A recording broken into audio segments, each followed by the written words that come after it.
El Antiguo Testamento fue escrito antes del día de Pentecostés, ¿cierto? En otras palabras, los libros desde Génesis hasta Malaquías fueron antes del día de Pentecostés. Y si determinamos correctamente a quién está escrita, y recordamos que Romanos 15:4 declara que toda la escritura antes del día de Pentecostés es P-A-R-A, para nuestro aprendizaje, entonces si somos exactos en esto, nos daremos cuenta que aquello que viene antes del día de Pentecostés, el Antiguo Testamento, es P-A-R-A, para nuestro aprendizaje. ¿Qué de las cosas, pues, en la ley de Éxodo, Levítico, Números y los otros lugares? ¿Todas estas cosas en el Antiguo Testamento están dirigidas a nosotros? No. ¿A quién están dirigidas? Están dirigidas a los judíos o a los gentiles, porque la Iglesia de Dios todavía no había comenzado. La Iglesia de Dios comenzó el día de Pentecostés. Así que toda la Escritura en el Antiguo Testamento, antes de este día, el día de Pentecostés, todo el Antiguo Testamento tiene que ser para nuestro aprendizaje. No está dirigida a nosotros, no tiene nuestro nombre, pero sí es para que aprendamos.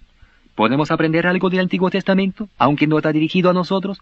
Podemos aprender muchísimas cosas del Antiguo Testamento, pero lo que tenemos que recordar es que no está dirigido a nosotros, es para que aprendamos, es para nuestro aprendizaje.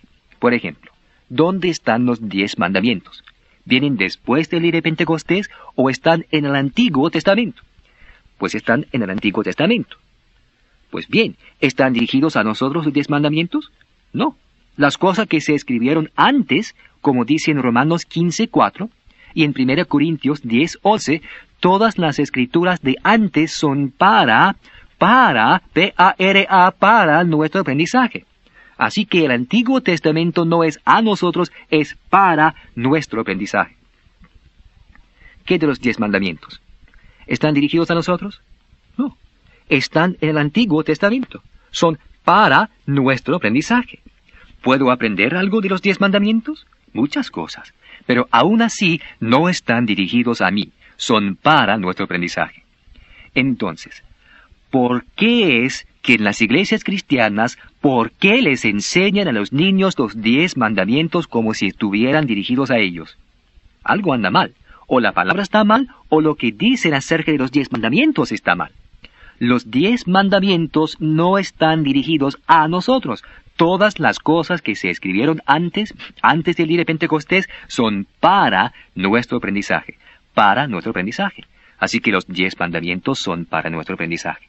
Podemos aprender mucho de los 10 mandamientos, pero recordemos que la palabra dice que no están dirigidos a nosotros, como tampoco lo es cualquier otro mandamiento en el Antiguo Testamento. Todos esos son simplemente para, P-A-R-A, para nuestro aprendizaje. ¿No es maravilloso? Bueno, eso es lo que dice la palabra. La mayoría de nuestra gente entiende este punto acerca del Antiguo Testamento. Pero ¿qué de los evangelios? ¿Qué de los evangelios? ¿A qué periodo de tiempo se refieren los evangelios? ¿Después del día de Pentecostés o antes?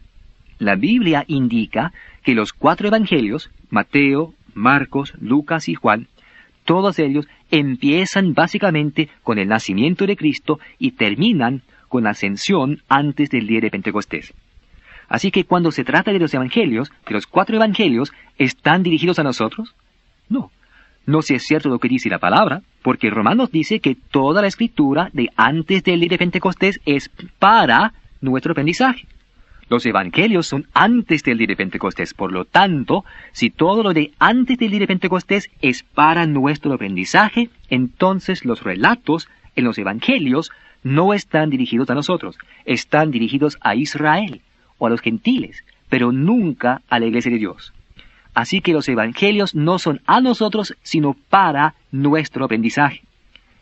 Si la iglesia hubiera entendido esto, y si la iglesia lo entendiera hoy en día, evitaríamos muchos errores.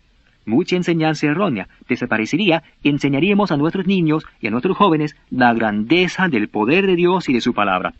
Pero nos confundimos mucho, porque enseñamos los evangelios como si tuvieran más autoridad, las epístolas eclesiásticas como si tuvieran menos, y el Antiguo Testamento como si tuviera aún menos. O todo es la palabra de Dios o nada. Así que tenemos que recordar que la palabra se divide correctamente si reconocemos a quién está escrita. Uno de los más grandes errores en el pensar de la gente, en lo que nosotros concierne del punto de vista de nuestra investigación de la palabra de Dios, es el hecho de que los 4 evangelios se incluyeron en el Nuevo Testamento. Los 4 evangelios pertenecen al Antiguo Testamento. Los 4 evangelios completan el Antiguo Testamento. El Antiguo Testamento no se completa con el relato del libro de Malaquías. Malaquías fue el último profeta. Unos 400 años después de Malaquías vino el Señor Jesucristo. Él vino a Israel, vino a su propio pueblo, Israel, y Él fue el profeta que cumplió el Antiguo Testamento. Él cumplió toda la ley, guardó la ley, cumplió toda la ley. Él es el cumplimiento de esa ley en el Antiguo Testamento. Así que los evangelios completan el Antiguo Testamento. Si los evangelios se hubieran puesto donde Dios los pone, si se hubieran puesto allí, si la gente que empezó la traducción de la Biblia y a ponerla en forma de libro, si hubieran puesto los 4 evangelios en el Antiguo Testamento en vez de al comienzo del Nuevo Testamento, entonces no tendríamos toda esta confusión. El Nuevo Testamento básicamente comienza con el libro de Romanos, mientras que Hechos es el libro de transición entre el Viejo Pacto y el Nuevo. El libro de Hechos es la historia del crecimiento y la expansión de la iglesia cristiana, cómo renacieron del Espíritu de Dios en el día de Pentecostés, llenos del poder del Espíritu Santo, y luego cómo la iglesia siguió avanzando. Luego el libro de Romanos está dirigido específicamente a la iglesia después del día de Pentecostés. Toda la escritura de antes es para nuestro aprendizaje. Miren en Romanos 15, 8. Escuchen esto, Romanos 15, 8. Pues os digo que Cristo Jesús vino a ser siervo de, la preposición es a, siervo a la circuncisión. Jesucristo fue un siervo, uno que ministraba a la circuncisión. Pues yo no pertenezco a la circuncisión, como tampoco usted si es renacido del Espíritu de Dios. Porque si hemos renacido del Espíritu de Dios, pertenecemos a la iglesia de Dios, donde no hay judío ni gentil, no hay esclavo ni libre, como vimos antes en Gálatas, en una de las sesiones. Así que Jesucristo no vino a dar comienzo a la iglesia en el día de Pentecostés, Jesucristo vino a ser siervo a la circuncisión. Él fue el cumplimiento del Viejo Pacto, el Antiguo Testamento. Él literalmente fue el cumplimiento de esa ley. Así que tenemos que determinar correctamente en la palabra de Dios a quién está escrita. Toda la Biblia está dirigida o a los judíos, o a los gentiles, o a la iglesia de Dios. Y tenemos que reconocer esa palabra de Dios que está escrita para nuestro aprendizaje y separarla de esa palabra de Dios que está escrita a nosotros. Estas 2 preposiciones, para y a, distinguen entre la verdad y el error cuando se trata de dividir correctamente la palabra de Dios, aunque se entiende que se interpreta a sí misma en el versículo, en el contexto o como se ha usado anteriormente. Miren en 1 Corintios, capítulo 1, 1 Corintios, capítulo 1, en el versículo 2 de este capítulo. Escuchen lo que dice, 1 Corintios 1, 2. A la iglesia de Dios. Tiene su nombre escrito, igual como si usted recibiera una carta dirigida a usted, o si yo recibiera una carta dirigida a mí. Estaría dirigida a mí y la información de esa carta sería específicamente a mí. Quizás haya algo en ella para su aprendizaje, pero no estaría dirigida a usted. Sería solamente para su aprendizaje. Mire lo que dice aquí en Corintios. Está más claro que el agua. Dice, a la iglesia de Dios. Entonces, ¿a quién está dirigida Corintios? A la iglesia de Dios. Eso es lo que dice, eso es lo que quiere decir. Miren en Efesios, Corintios, Gálatas, Efesios, capítulo 1, versículo 1. Pablo, apóstol de Jesucristo, por la voluntad de Dios, a los santos y fieles en Cristo Jesús que están en Éfeso. ¿Quiénes son los santos? Los santos son los creyentes renacidos. Si usted es renacido del Espíritu de Dios, usted es un santo. Los santos y fieles en Cristo Jesús que están en Éfeso. ¿A quién está dirigida Efesios? Está dirigida a la iglesia. Está dirigida a la iglesia. Y esto es tan sencillo. Todo el Antiguo Testamento, además de los 4 evangelios, están dirigidos o al judío o al gentil. Desde el día de Pentecostés en adelante, las epístolas eclesiásticas como Romanos, Corintios, Gálatas, Efesios, Filipenses, Colosenses y Primera y Segunda Tesalonicenses están dirigidas específicamente a la iglesia. Luego hay epístolas personales en la iglesia como Timoteo, Tito y Filemón. Pero luego se llega a otros libros como Hebreos. Hebreos no está dirigido a la iglesia en el sentido en que nosotros sabemos que fue establecida la iglesia en el día de Pentecostés. Está dirigido a creyentes que han renacido del Espíritu de Dios, pero que nunca han llegado a andar realmente en la libertad o la grandeza de ese nuevo nacimiento, que siguen celosos por la ley. El libro de Santiago es igual en este sentido. Permítanme mostrarles algo en Santiago. Hebreos, Santiago capítulo 1. Escuchen esto. Santiago capítulo 1. Santiago, siervo de Dios y del Señor Jesucristo, a las 12 tribus que están en la dispersión. Salud. A las 12 tribus. ¿Se podría decir más claramente? ¿Lo podría escribir más perfectamente Dios? Está dirigido a las 12 tribus que están dispersadas, los judíos de la diáspora, las 12 tribus de los judíos. Por eso van al libro de Santiago y escogen escrituras como la que habla de ungir con aceite y los otros, y no funciona porque no se dirigió a la iglesia a la cual usted y yo pertenecemos. Se dirigió a los creyentes renacidos que todavía eran celosos por la ley, que habían renacido del Espíritu de Dios, pero que también querían seguir guardando todavía toda la ley del Antiguo Testamento. Gran parte del Antiguo Testamento, la razón por la cual se aplica también a la mayoría de los creyentes hoy en día es porque los creyentes que han renacido del Espíritu de Dios aún no quieren creer aquellas escrituras dirigidas a ellos, y quieren en algún momento u otro ponerse bajo la ley. Tuvieron el mismo problema en la iglesia del primer siglo. En Hechos 21 hay un relato que pienso que debería compartir con ustedes en este momento. Hechos 21, versículo 20. Cuando ellos lo oyeron, glorificaron a Dios, y le dijeron, ya ves, hermano, cuántos millares de judíos hay que han creído. Habían renacido del Espíritu de Dios, creyeron, fueron salvos después del día de Pentecostés. Fíjense, cuántos millares de judíos hay que han creído, pero todos son celosos por la ley. Todos son celosos por la ley. Habían renacido del Espíritu de Dios, pero querían también guardar la ley. Suena a la iglesia moderna, ortodoxa, fundamentalista, conservadora, donde han renacido del Espíritu de Dios, pero quieren hacer todas las cosas legalísticas que puedan. ¿Por qué? Porque nunca han andado en la grandeza de la revelación que vino en el día de Pentecostés, que el apóstol Pablo expuso y declaró con tanto denuedo en Gálatas capítulo 5. Escuchen esto. Corintios, Gálatas, capítulo 5, versículo 1. Estad pues firmes en la libertad con que Cristo nos hizo libres, y no estéis otra vez sujetos al yugo de esclavitud. Estad firmes en la libertad con que Cristo nos hizo libres, y no estéis otra vez sujetos al yugo de esclavitud. ¿Cuál es el yugo de esclavitud? La ley. Por eso las epístolas dirigidas a nosotros deben ser interpretadas específicamente con respecto a nosotros. El resto de la Escritura es para nuestro aprendizaje. Esto explica las diferencias entre las epístolas, como la epístola a los Hebreos y la epístola de Santiago. Habían renacido del Espíritu de Dios, pero no estuvieron firmes en la libertad con que Cristo los hizo libres. Así que estaban otra vez sujetos al yugo de la esclavitud. Ya ven cuántos millares de judíos había que habían creído, pero estaban todos sujetos porque no querían andar en la grandeza de esa libertad con que Cristo les había hecho libres. Así que cuando llegamos a entender la grandeza de la palabra, por ejemplo, que el Antiguo Testamento es para nuestro aprendizaje y que los Evangelios son para nuestro aprendizaje, es una sorpresa abrumadora.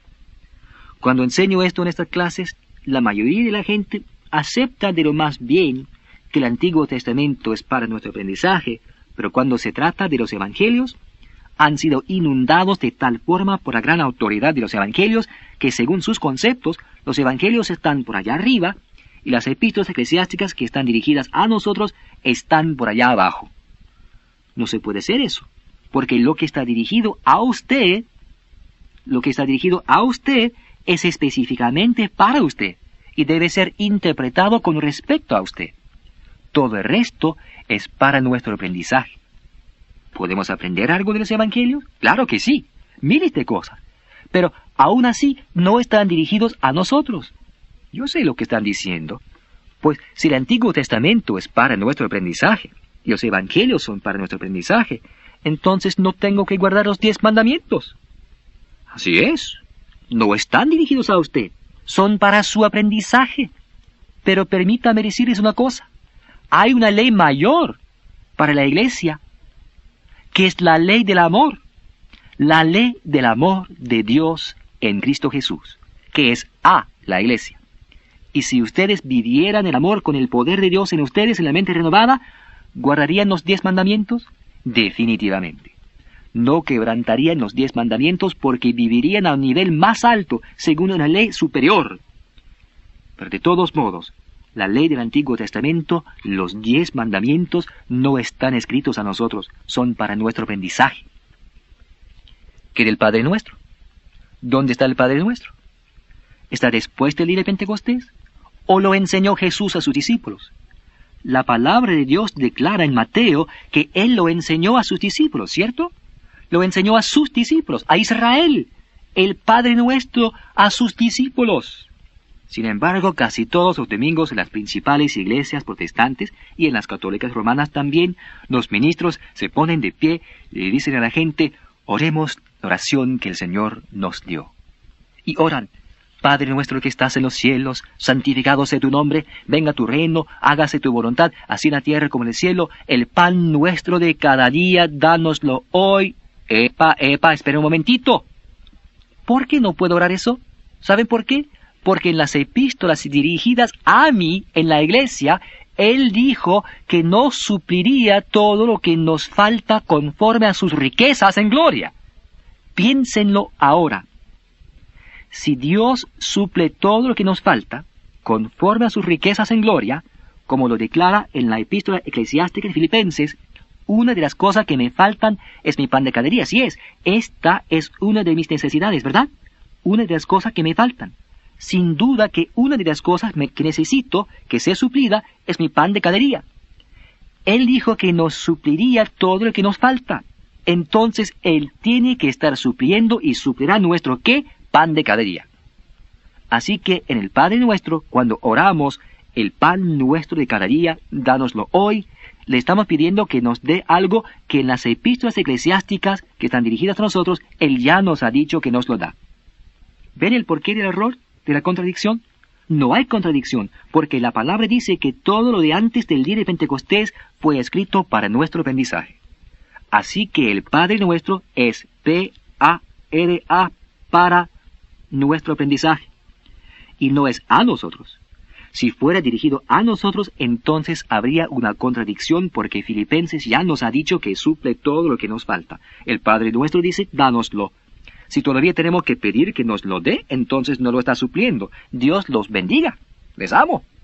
Y escuche, del Padre Nuestro. Y perdónanos nuestras deudas, como también nosotros perdonamos a nuestros deudores. Y otro. ¿Por qué no puedo orar esto? Porque mi perdón no depende de que yo perdone a otros. Este relato, al cualquiera que me confiese delante de los hombres, yo también le confesaré delante de mi Padre que está en los cielos, está en los evangelios. En el Padre Nuestro dice, y perdónanos nuestras deudas, nuestras ofensas o pecados, como también nosotros perdonamos a nuestros deudores, a los que nos ofenden. O sea, es condicional. Si yo no le perdono a Juan Brinquito sus pecados, Dios no me perdonará los míos. Pero en las epístolas eclesiásticas se indica justamente lo opuesto. No dice nada de perdonar a otros como condición de nuestro propio perdón. Dice algo acerca de confesar con la boca que Jesús es el Señor. No dice confesar el pecado. Dice que si confesare con tu boca que Jesús es el Señor, y creyeres en tu corazón que Dios te levantó de los muertos, serás salvo. Porque con el corazón se cree para justicia, pero con la boca se confiesa para salvación. ¿Ven la diferencia? Y es muy sencillo. Todo lo que tenemos que hacer es fijarnos en a quién está escrita. Miren el libro de Romanos. Romanos capítulo 8. Romanos capítulo 8. Hay un relato magnífico ahí. Los comentaristas pasan muy mal tiempo con él. Pasan un tiempo terrible con esa sección de Romanos 8.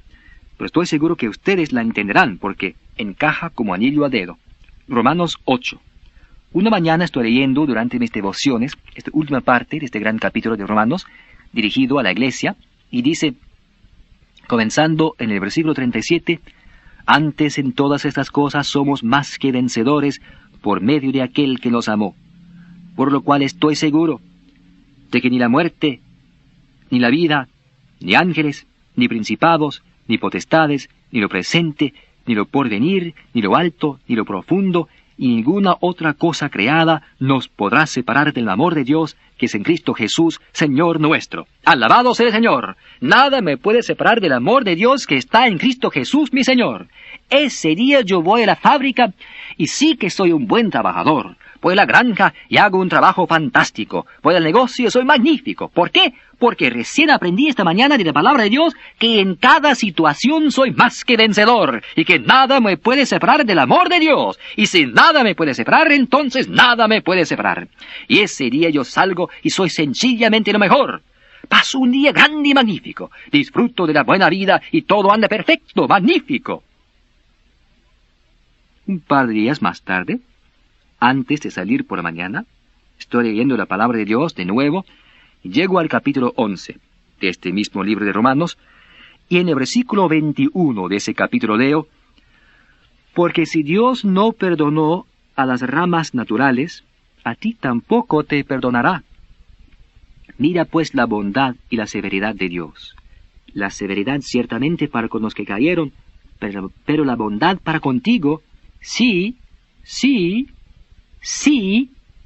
permaneces en esa bondad, pues de otra manera tú también serás cortado. Allí lo tienen. Ahora salgo y paso un día fatal. ¿Saben por qué? Porque recién aprendí de la palabra de Dios que si no me cuido voy a ser cortado. Pues en el libro de Romanos, en el capítulo 8, me dijo aquella mañana que nada puede separarme del amor de Dios. Y sin embargo, 3 capítulos más tarde, dice que si no permanezco, seré cortado. Bueno, ¿cuál es la respuesta? Los comentaristas no saben casi nunca qué hacer con ello. Muy pocas personas saben qué hacer con ello, pero es muy sencillo. Fíjense en a quién está escrita, a quién es la clave a todo. Escuchen en el capítulo 9 del libro de Romanos, el versículo 2. 9:2. Tengo gran tristeza y continuo dolor en mi corazón, porque deseara yo mismo ser anatema, separado de Cristo, por amor a mis hermanos, los que son mis parientes según la carne. ¿Quiénes serán sus parientes según la carne? En el versículo 4 dice que son israelitas. Ahora, ¿a quién está dirigido? A los israelitas, los judíos, lo dice. Y sigue hablándole a Israel. Llega al capítulo 10. Miren el capítulo 10, el versículo 1. Hermanos, ciertamente el anhelo de mi corazón y mi oración a Dios por Israel es para salvación. Todavía dirigido a Israel. Ahora, en el capítulo 11, versículo 1, digo pues, ¿ha desechado Dios a su pueblo? En ninguna manera, porque también yo soy israelita, de la descendencia de Abraham, de la tribu de Benjamín. Todavía le está escribiendo a Israel. Ahora miren el versículo 13 del capítulo 11. Porque a vosotros hablo gentiles. Ahora la palabra nos dice que ha cambiado a los gentiles. Y así llega al versículo 21. Porque si Dios no perdonó a las ramas naturales, ¿quiénes son las ramas naturales? Las ramas naturales son Israel. Si Dios no perdonó a las ramas naturales, a ti tampoco te perdonará. ¿A ti quién? Gentiles. Gentiles. Está hablando a los gentiles. Porque si uno ha sido renacido del Espíritu de Dios, cuando uno ha sido renacido del Espíritu de Dios, entonces no es judío ni gentil, sino que pertenece a la iglesia de Dios, y nada le puede separar a uno del amor de Dios que está en Cristo Jesús. Pero si uno es todavía judío o gentil y no ha sido renacido, si Dios no perdonó a las ramas naturales, a ti tampoco te perdonará. Versículo 22. Mira pues la bondad y la severidad de Dios. La severidad ciertamente para con los que cayeron, Israel, pero la bondad para contigo, los gentiles. Si permaneces, ¿quién? Los gentiles, en esa bondad. ¿Qué significa que un gentil permanezca en esa bondad? Es ser salvo, renacer del Espíritu de Dios. Si permanece en esa bondad, pues de otra manera tú también, los gentiles, serás cortado. Si no se salvan, serán cortados.